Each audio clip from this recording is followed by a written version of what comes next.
کہ کوئی گھر میں مہمان آتا تھا تو سب سے پہلے مجھے ہی سامنے رکھا جاتا ہے، یہ ہماری چھوٹی سی بیٹی ہے 7 سال کی، خط لکھتی ہے اور اب یہ سفر نامہ بھی لکھنے والی ہے، کراچی جائے گی، تو میں نے اسے کہا ہے، اور پھر اس کے بعد میں پھر نگلیکٹ ہو کے بیٹھ جاتی تھی. خیر میں نے کہا منوا کے تو میں نے چھوڑنا ہے اپنے آپ کو. ابو نے کہا کہ اچھا اب تم کراچی جا رہی ہو، سفر نامہ اس کے درمیان میں جو کچھ ہو وہ لکھنا. وہ جناب میں نے کبھی سفر نامہ پڑھا نہیں تھا اور میں نے وہ سفر نامہ بھی لکھ دیا اس عمر میں. اس کے بعد شاعری بھی چھوٹی چھوٹی چیزوں پہ فرمائش ہونی، کوئی چیز لینی تو اس پہ میں شاعری کر لیا کرتی تھی. پھر اس طرح آہستہ آہستہ میں جب پھر کوئی بس جب مہمان آتا تھا تو مجھے بہت پروٹوکول ملتا تھا، سمپل سی بات ہے.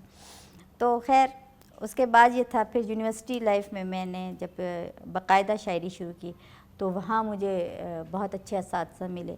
انہوں نے مجھے کہا کہ آپ یہ شاعر، مطلب میں اگر ان کو کہتی تھی نا سر وہ کہتے تھے یہ شعر غلط ہے تو میں کہتی تھی آپ صحیح کر دیں. کہتے اگر میں صحیح کروں گا نا تو تم کبھی شاعرہ نہیں بن سکو گی، یہ اصلاح تم نے خود کرنی ہے. اور اسی جملے نے مجھے شاعر بنایا. تو ادھر سے پھر مجھے شاعری کا شوق ہوا، تھوڑا بہت لکھا. اس کے بعد جو ہے وہ مختلف کاموں میں مصروف ہو گئی، لیکن یہ ہے کہ شاعری میرے اندر سے کہیں گئی نہیں. پھر میں نے باقاعدہ مشاعرے جو تھے وہ رحمان فارس صاحب سے میری جو تھی وہ دوستی تھی، تو انہوں نے اس کو پتہ تھا کہ میں شاعری کرتی ہوں لیکن میں بول نہیں سکتی، مطلب اس طرح اسٹیج پہ نہیں آ سکتی نا تو بڑے بڑے شاعروں کے ساتھ. اس کی وہ تھی کوئی تقریب تھی، انکم ٹیکس کے مشاعرہ تھا، تو اس نے مجھے ایسے ہی بلا لیا کہ آئیے ہم آپ کو ایک نئی شاعرہ سے ملواتے ہیں. اور وہ سارے وہاں بیٹھے ہوئے ہیں اتنے بڑے بڑے آفیسرز، میں اس کو دیکھ رہی ہوں. میں نے کہا میں تو کوئی مطلب تیاری تو میں کر کے نہیں آئی تھی. اب میں آ کے بیٹھ گئی وہاں. جناب انور مسعود صاحب، امجد صاحب اور منیر نیازی صاحب وہ سب بیٹھے ہوئے ہیں، اور میں نے کہا جب آ گئی ہوں تو پھر بھی کچھ سنا کے ہی جانا ہے. تو اس میں وہ پھر میں نے جناب لے سے پڑھا اور ترنم سے پہلی دفعہ، اور کیونکہ یونیورسٹی میں ترنم سے ہی پڑھتی تھی. ہمیں بھی سنا دیں یہاں پہ تھوڑا سا ترنم. نہیں اب ترنم غائب ہو گیا. تو اس کے بعد جو تھا وہ پھر چل سو چل ہو گیا، مطلب پھر لوگوں نے پسند کیا. امجد صاحب نے بہت پسند کیا. امجد صاحب نے لیکن مجھے یہ کہا کہ اگر تم لے اور ترنم کے بغیر پڑھو گی تو زیادہ اچھا پڑھو گی، کیونکہ نہیں اس لیے کہ تمہارے جو ہے نا فوکسڈ ہوگا لفظوں پہ اس پہ، کیونکہ ہم لوگ لے پہ چلے جاتے ہیں جب خاص طور پہ انڈیا کی شاعرات جب پڑھتی ہیں تو وہ ترنم پہ ہی رہ جاتی ہیں، ان کا جو ہے مٹیریل نہیں ہوتا. تو وہ کہتے ہیں کہ تم مٹیریل کھو دو گی، اس کا جو ہے صحیح جو مقام ہے جو تمہیں ملنا چاہیے وہ نہیں ہو سکتا. تو پھر ٹھیک ہے، پھر میں نے کہا ٹھیک ہے اٹس اوکے. تو اساتذہ کی بات تو کبھی ٹالی نہیں جا سکتی، تو بس جسے کہتے ہیں نا حادثاتی طور پہ میں شاعرہ بنی، ایک طرح سے اسٹیج کی شاعرہ. ویسے تو میں یونیورسٹی میں تھی. تو بس پھر اس کے بعد کتابیں لکھیں. بچوں کے لیے مجھے لکھنے کا اس لیے شوق ہوا کہ مجھے لگا، میں نے کچھ عرصہ ٹیچنگ کی تھی اور مجھے لگا کہ بہت سے سوالات ایسے ہیں جو اس میں موجود ہونے چاہیے ہماری، کیونکہ ہمارا سلیبس بہت پرانا ہے. مطلب ہم نے جو پڑھا وہی ہم اس وقت بھی بچوں کو پڑھا رہی ہیں، تو اس کا مطلب ہے کچھ چینج نہیں ہوا، حالانکہ زمانہ بہت چینج ہو چکا ہے. تو ہم اس کے ساتھ کیوں بس جی بچوں کے لیے لکھ لیا سو لکھ لیا، ٹوٹ بٹوٹ ہے تو بس ہے، بلبل کا بچہ ہے تو بس ہے، اس سے آگے ہم نے کچھ نہیں لکھنا، کسی رائٹر نے نہیں لکھنا. میں نے کہا کیوں، ہم جب شاعر ہیں تو ہم بچوں کے لیے کیوں نہیں لکھ سکتے؟ بچوں کے لیے لکھنا کیا ہے جی، بچوں کے لیے تو پیسے ہی نہیں ملتے لکھنے کے. میں نے کہا ہم پیسوں کے لیے کیوں لکھ رہے ہیں، ہم خدمت کے لیے کیوں نہیں لکھ رہے، ہم یہ سوچ کے کیوں نہیں لکھ رہے کہ بچے اب اس سے بہت آگے چلے جا چکے ہیں. تو پھر جو ہے میں نے آکسفورڈ یونیورسٹی پریس کو جو تھی اپنی کچھ نظمیں بھیجیں. انہوں نے کہا کمال ہے، آپ نے تو حفیظ ظالندری کو انہوں نے ریپلیس کر کے میری جو ہے وہ نظمیں لگائیں، آپ یقین کیجئے. تو کچھ نہ کچھ تو ہوگا اس میں. پھر مجھے 7 انٹرنیشنل ایوارڈز جو ملے ہیں اس پہ، تو وہ انہوں نے بھی میری سوچ کو چینج کیا کہ میں بچوں کے لیے کچھ کر سکتی ہوں. اور ان دنوں جو تھا وہ اشتیاق احمد بچوں کے ایک بہت بڑے ناول نگار تھے، تو ان سے میں نے فرسٹ پوزیشن حاصل کر لی، وہ سیکنڈ آئے کسی مقابلے میں، تو وہ مجھے بڑا اچھا لگا. تو بس بالکل ٹھیک. اچھا میم، جتنے بھی شعراء آتے ہیں میں ان سے یہ ضرور پوچھتا ہوں کہ ان کی نظر میں فلسفہ شاعری ہے کیا، کیونکہ ہر آنے والا شاعر جو ہے مجھے ایک نیا زاویہ نظر دے کے جاتا ہے. تو آپ کے خیال میں فلسفہ شاعری کیا ہے؟ میرا تو یہی ہے کہ بات جو دل سے نکلتی ہے اثر رکھتی ہے. میرے اوپر جو سب سے پہلا تبصرہ یہ کیا جاتا ہے کہ سائمہ بہت آسان الفاظ یوز کر کے بہت آسانی سے دل میں اتر جاتی ہے. کیونکہ ہم مشکل بحریں، مشکل جو فارسیت اگر ہم نے اپنے اسٹوڈنٹس کو، ڈاکٹرز کو، انجینئرز کو سنانی شروع کر دی، وہ تو ہال میں نہیں آئیں گے نا. سب سمپل سی بات ہے، وہ آڈیٹوریم میں نہیں آئیں گے کہ یار یہاں کیا سننا ہے ہم نے. جو فلسفہ ہے تو فلسفہ آپ ایسے بھی پیش کر سکتے ہیں کہ آپ ہنستے کھیلتے، جیسے اب میرا ایک شعر ہے کہ ادھورے پن کی رفتہ رفتہ یہ تکمیل کرتی ہے، محبت زندگی کو حسن میں تبدیل کرتی ہے. اب دیکھیں اب کتنا بڑا فلسفہ ہے کہ، اور وہ کوئی بھی محبت ہو، ماں کی ہو، باپ کی ہو، بھائی کی ہو، کسی کی بھی ہو، تو وہ آپ کے ادھورے پن کو بھی تکمیل پہنچا رہی ہے. کیونکہ محبت ہی ایک ایسا جذبہ ہے جو اگر پھیلے گا تبھی آپ کی زندگی آسان ہوگی.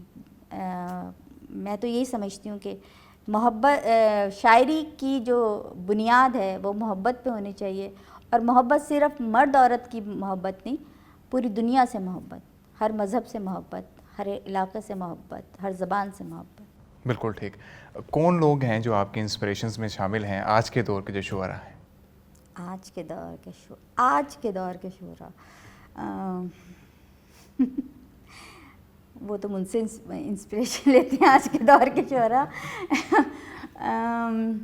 آپ یہ کہ میں نے ان سے جو انسپریشن لی، دیکھیں نا آج کے دور کے شعراء سے تو میں انسپریشن نہیں لے سکتی نا، کیونکہ ہم نے تو اساتذہ کو پڑھنا ہے.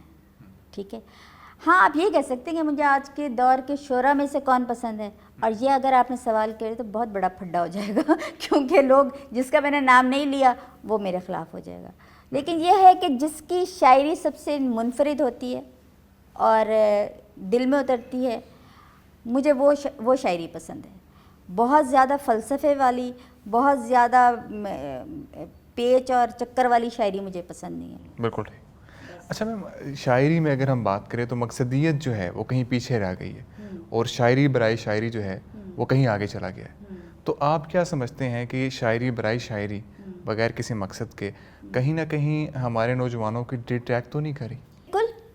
میں ابھی کل ہی ایک نوجوان سے بات کر رہی تھی تو اس نے یہ کہا کہ آپ کی شاعری میں کیا نیا پن ہے؟ وہی ہوگا صنم، محبت، ہجر، وصل. تو میں نے کہا آپ ایک شعر میرا سن لیجئے، اس کے بعد اس کا دیجیے گا جواب. میں نے کہا کہ تیری تنقید پہ تکرار کا حق رکھتی ہوں، تیری تنقید پہ تکرار کا حق رکھتی ہوں، صنف نازک سہی انکار کا حق رکھتی ہوں. فخر بیٹے ہی ہوا کرتے نہیں ہیں گھر کا، فخر بیٹے ہی ہوا کرتے نہیں ہیں گھر کا، میں بھی تو عظمت دستار کا حق رکھتی ہوں. تو وہ حیران رہ گیا. بہت خوب، بہت خوب. تو وہ بڑا کمال پیغام دیا آپ نے اس کے ذریعے. ظاہر ہے کہ ہم بیٹیوں کو کچھ نہیں سمجھتے، اور میں نے لڑکیوں پہ خاص طور پہ بین الاقوامی یونیورسٹی اسلام آباد کے جو افتخار کھوکر صاحب تھے، وہ چیئرمین تھے وہاں کے بچوں کے، اس کو انہوں نے مجھے کہا کہ آپ لڑکیوں پہ لکھیے، لڑکیوں پہ ہمارے لیے بہت کم لکھا جاتا ہے. تو میں نے یوم خواتین پہ بھی جو ہے وہ میں نے لکھا. اگر آپ اجازت دیں گے تو میں سنا بھی دوں گی. ضرور، آپ سنائیے. کیونکہ خواتین پہ لکھنے کے لیے بڑا حوصلہ چاہیے آج کے دور میں، کیونکہ ہم لوگ جو ہوتے ہیں وہ بالکل اس پہ آ جاتے ہیں، جسے کہتے ہیں نا ایکسٹریم پہ پہنچ جاتے ہیں، جانبدار ہو کے بھی لکھتے ہیں. جی. تو میں خواتین کے بارے میں سب سے پہلے جو ہے ان کی ڈگنیٹی کے بارے میں لکھنا مجھے پسند ہے کہ ہمارے ہاں خواتین روتی دھوتی نظر آتی ہیں اور ان کو صرف ایک ڈیکوریشن پیس سمجھا جاتا ہے، کہیں مشاعروں میں بھی ان کو ایز اے ڈیکوریشن پیس ہی بلایا جاتا ہے. تو میں یہ سمجھتی ہوں کہ عورت ڈیکوریشن پیس نہیں ہے، عورت ایک ایسا پیس ہے جو ماسٹر پیس ہے. ٹھیک ہے، تو ہمیں اس کی قدر کرنی چاہیے، احترام کرنا چاہیے، اور عورت کو خود اپنا احترام کروانا چاہیے. کیونکہ ہمارے ہاں بعض خواتین ایسی ہیں، میں مانتی ہوں کہ جو اس طرح کے ایک کام کرتی ہیں کہ جس سے ہم خواتین کا سر جھک جاتا ہے، لیکن ہمیں وہاں ہار نہیں ماننی چاہیے، ہمیں وہاں اینڈ نہیں کرنا چاہیے. ہمیں چاہیے کہ ہم ایسی کوئی چیز کریٹ کریں کہ جو پتہ چلے کہ ساری خواتین ایسی نہیں ہوتی، ساری شاعرات ایسی نہیں ہوتی. تو میں نے یوم خواتین کے موقع پر ایک پی ٹی وی پہ میں نے پڑھا تھا، میں آپ کو سنانا چاہوں گی کہ ایک زندگی ہے اس کی ماہ و سال سے پرے، ایک زندگی ہے اس کی ماہ و سال سے پرے، عورت کو دیکھ اس کے خد و خال سے پرے. معصومیت کے دن گئے صیاد سے کہو، معصومیت کے دن گئے صیاد سے کہو، یہ جل پری رہے گی تیرے جال سے پرے. مت توڑ باغباں اسے رہنے دے باغ میں. وہ جو بچیوں کے ساتھ جو زیادتیاں ہوتی ہیں میں اس کے حوالے سے بات کر رہی ہوں. مت توڑ باغباں اسے رہنے دے باغ میں، مرجھا نہ جائے پھول کہیں ڈال سے پرے. واہ، بہت خوب، بہت خوب. اے زندگی نہ مجھ کو فریبوں میں ڈالنا، اے زندگی نہ مجھ کو فریبوں میں ڈالنا، اب سوچنے لگی ہوں تیری چال سے پرے. اور ایک میں نے جو لکھا تھا کہ جو ہمارے حقوق کے لیے، کہ بعض لوگ کہتے ہیں کہ عورت جب حق مانگتی ہے تو وہ جسے کہتے ہیں وہ ایک سوری ٹو سے کہ مجھے ایک جملہ بہت برا لگتا ہے کہ لوگ کہتے ہیں کہ میرا جسم میری مرضی والا حساب جو ہے وہ، حالانکہ وہ اس لیے نہیں کہا گیا تھا کہ وہ نیوڈیٹی کے بارے میں نہیں کہا گیا تھا. وہ یہ تھا کہ اگر میں تمہیں نہ کہوں تو اس کو نہ ہی سمجھو، اس کو احترام دو. اور میں اگر تمہیں لفٹ نہیں کرانا چاہتی، میں تم سے بات نہیں کرنا چاہتی، یا میں اپنے آفس میں اپنا کام کرنا چاہتی ہوں، میں اپنا بزنس کرنا چاہتی ہوں، تو کسی مرد کو اس کو ہیرس کرنے کی وہ اجازت نہیں ہے کہ وہ اس کی پراپرٹی بن جاتی ہے. تو اس کا مطلب یہ ہے کہ میں انکار کرتی ہوں اس معاشرے کی اس حاکمیت سے، مرد کی اس حاکمیت سے، اور اس کو میں قبول نہیں کروں گی. عزت کا سودا نہیں ہوگا. تو میں نے لکھا تھا کہ سنو مظالم کی بستیوں میں دبی صدائیں نہیں رہیں گی، سنو مظالم کی بستیوں میں دبی صدائیں نہیں رہیں گی، یہ صنف نازک بپھر گئی تو کہیں دعائیں نہیں رہیں گی. یہ عزم نو کے اجال رستے بڑی متانت سے طے کیے ہیں، یہ عزم نو کے اجال رستے بڑی متانت سے طے کیے ہیں، ہماری راہ میں پرانے غاصب نئی بلائیں نہیں رہیں گی. بنام غیرت جو قتل گاہیں ہماری خاطر بنی ہوئی ہیں، بنام غیرت جو قتل گاہیں ہماری خاطر بنی ہوئی ہیں، سنو وہ منصف نہیں رہیں گے، غلط سزائیں نہیں رہیں گی. واہ، بہت خوب. اور وراثتوں میں ہمارا حق ہے، ہمارے حق پہ نظر نہ رکھنا. بہت خوب. وراثتوں میں ہمارا حق ہے، ہمارے حق پہ نظر نہ رکھنا، وگرنہ تیرے چمن کو آتی ہوئی گھٹائیں نہیں رہیں گی. واہ، بہت خوب، بہت خوب. اب دیکھیں نا، یہ شاعری برائے شاعری تو نہیں ہے، بالکل مقصدیت سے بھرپور. مقصدیت سے. اور ظاہر ہے کہ میں رومانٹک شاعری بھی کرتی ہوں، یہ نہیں کہ صرف لیکچرز ہی ہوتے ہیں، لیکن یہ ہے کہ اس میں بھی میں یہی سمجھاتی ہوں کہ عورت کو اپنے وقار میں رہنا چاہیے. بالکل ٹھیک. ٹائم ہمارے پاس تھوڑا مختصر سا ہے. جی بالکل. میں جو نئے آنے والے ہیں، جو نئے شعراء آنا چاہتے ہیں اس فیلڈ میں، کیونکہ اب ہو یہ رہا ہے کہ بہت کم لوگ اس طرف آ رہے ہیں، کیونکہ اردو کو وہ مقام نہیں دیا جا رہا، تو اردو کی طرف لوگ بھی نہیں آ رہے، شاعری کی طرف بھی اس طرح رجحان نہیں رہا.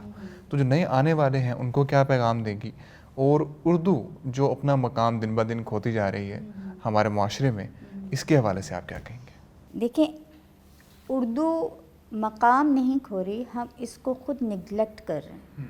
ہم لوگ اردو بولنا جو ہے اس کو شرم سمجھتے ہیں کہیں کسی بھی پبلک اس پلیس میں، جبکہ میں جاپان گئی ہوں، وہ اپنی زبان کو عزت دیتے ہیں. بالکل ایسے. ٹھیک ہے، وہ انگلش نہیں بولتے، وہ ٹرانسلیٹر بٹھا لیتے ہیں. چائنا بھی جی اس طرح سب لوگ ایسے ہیں. جاپان. ہم لوگ یہ کہتے ہیں جی انگریزی جو ہے بہت بڑی عالمی زبان ہے. نہیں، بہت سے ممالک میں نہیں بولی جاتی، اس کو کوئی اہمیت ہی نہیں دی جاتی، لیکن اہمیت کہاں دی جاتی ہے؟ ہمارے ملک میں. بالکل ٹھیک. تو ہم جو ہیں اگر اپنی زبان کو اہمیت دینا چاہتے ہیں تو ہمیں اپنی زبان میں ایسا جسے کہتے ہیں نا، کوئی ایسی چیز کریٹ کرنی پڑے گی کہ جو لوگوں کو اپنی طرف مائل کرے. ہم جناب ولی دکنی کی شاعری کو اگر آپ کے ایک ڈاکٹر کو سنائیں گے یا انجینئر کو سنائیں گے، اس کی سمجھ میں نہیں آئے گی. ٹھیک ہے، کیونکہ وہ تو ہماری سمجھ میں بہت مشکل سے آتی ہے جو اردو کے.